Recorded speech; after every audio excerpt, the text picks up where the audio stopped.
अस्सलाम वालेकुम गाइस, कैसे हैं आप सभी लोग। उम्मीद करता हूँ आप सब खैरियत से होंगे। तो अभी हम लोग हुए हैं तैयार वगैरह और अभी हम लोग जा रहे हैं शादी पर, हमारे रिलेटिव्स की है।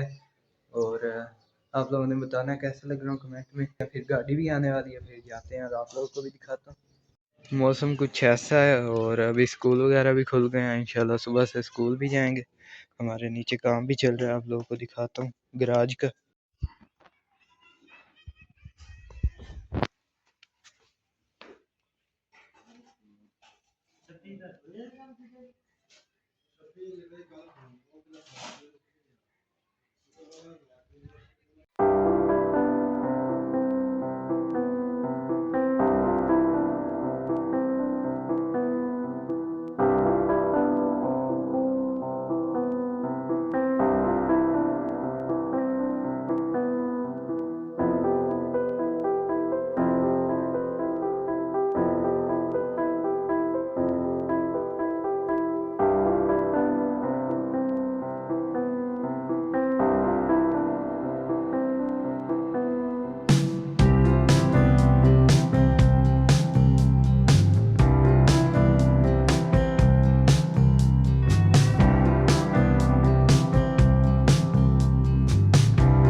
गाइस अभी हम लोगों ने खाना वगैरह खाया है, ये इधर थी शादी।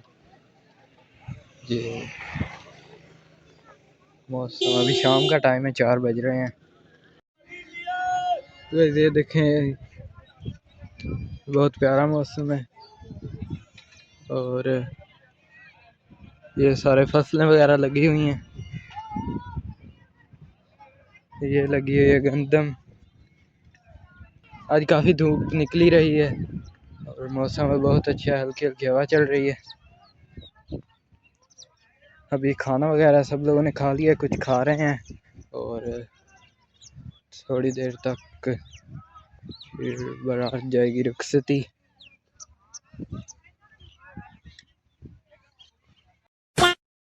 तो गाइस इस दिन हम लोग शादी से आ गए थे। तो आप लोगों को व्लॉग कैसा लगा कमेंट में लाजमी बताइएगा और वीडियो को लाइक करें, चैनल को सब्सक्राइब करें। और हमारा ये गेट भी लग गया है, मैं आप लोगों को बाहर से दिखाता हूँ।